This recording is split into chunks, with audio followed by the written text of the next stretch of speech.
What's going on, guys? It's your boy TanMista back again with another Maplestory M video. Past week I've been moving all my stuff upstairs, so I apologize for not making any videos, but now that I'm pretty much moved in, I can focus on my video content more consistently now. In today's video, we are going to be talking about Starforce Field. This is the best place to train in my opinion, but before I get to that, I want to explain the basics for all my beginner Maplestory M players out there. Starforce Field is opened at level 60 and it requires a certain amount of Starforce before you can actually get experience there. In order to get Starforce, you need to enhance your items. Starforce is a value that shows the measure of equipment strength. You can see how many Starforce an item has by the amount of stars at the top of an item. Based on the rank of the item, it could determine how many Starforce your item can achieve. For example, my current weapon is a mythic bow, so the max Starforce it could possibly reach is 30, shown by the number of stars total, but mine is currently at 20, shown by both the solid yellow stars and also the number shown inside the star. Enhancing an item gets harder as the Starforce goes up because the success rate decreases and also the amount of misos needed increases. For a general rule of thumb, you will ideally want to get all your equipment to 10 Starforce because after 10 Starforce, the item has a chance of breaking. You have 9 items total with the ability to Starforce. Now that we got the basics out the way, now we're going to talk about what Starforce maps are the best to train at. Starting off, we have Starforce 40.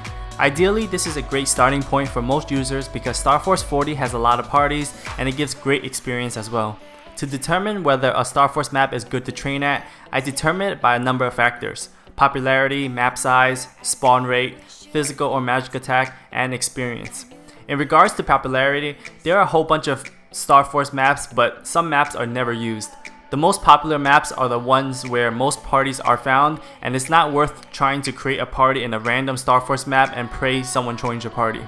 The reason why most people are at only specific Starforce maps is due to the experience and size of maps. Trust me when I say people have done their research beforehand to determine the best map to train at, so as much as you may want to join a Starforce 128 map, you're going to be training alone and you're better off going to a more populated map such as Starforce 130. I'll get more into the ideal Starforce map later into the video. One of the key factors which I judge whether a Starforce map is good or not for me is if the monsters are doing physical or magic attack. This plays a critical role because physical attack monsters can only hit you one at a time because you have a mini invulnerability after every hit. However, for magic attack monsters, these attacks stack up, and if you have multiple enemies attacking you, you could easily die if you're not tanky enough. Starforce 40 is a great starting map for beginners because the map is always populated with parties and the map is pretty compact. There are only 2 levels to this map, making training efficient. Experience is great and the monsters use physical attack. I used to train my alts here from level 60 to 100 and then I moved on to Starforce 45 once I have my 4th job abilities and some better equipment.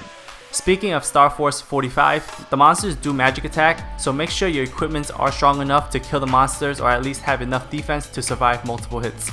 My personal rule of thumb is that if I'm in a magic attack Starforce field, I would make sure my character can 2 to 3 shot the mobs or else I would lower the Starforce field.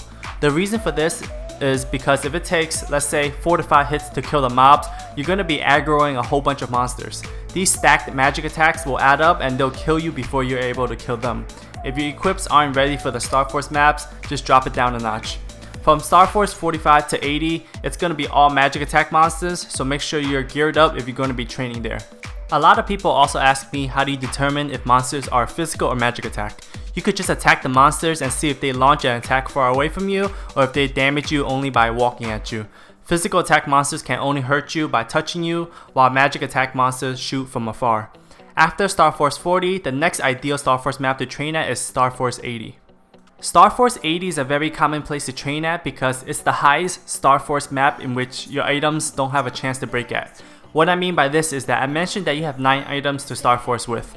Prior to secondary weapons coming out, you only had 8 items to Starforce. Now, if you get all 8 items to Starforce 10, that's 80 Starforce. As I mentioned before, after Starforce 10, your items have a chance of breaking and it could get expensive to repair, so that's why the safest route is getting all your equipments to Starforce 10 first. Now that secondary weapon is out, you have a little wiggle room since you have an extra 7 Starforce if you have an epic secondary weapon. Regardless, Starforce 80 is a great map to train at until you have enough misos to fund yourself to a higher Starforce. After Starforce 80, the next best map to train at is Starforce 113. These robots are physical attack, which is great because you don't have to worry about mob attacks, and it's a very popular map as well. I stayed at Starforce 113 for a very long time until I got myself to Starforce 123. With that being said, Starforce 123 is the next best map to train at. Starforce 123 is also physical attack, and the map is pretty huge. Experience of course is greater than Starforce 113, but I would say Starforce 113 has more parties than Starforce 123. If your equips are strong enough, the next best Starforce is Starforce 120. I know some of you guys may be confused as to how a lower Starforce map can be better, but it's due to the spawn rate on that map. The monsters in that map spawn super quick, and the map is a little more compact, making it less travel time for your character to walk, and instead it will be killing monsters majority of the time. The difficult thing about Starforce 120 is that it's magic attack and the monsters do pack a punch. I honestly couldn't survive Starforce 120 at all, so I was at Starforce 123 majority of the time. After Starforce 120, we have Starforce 130.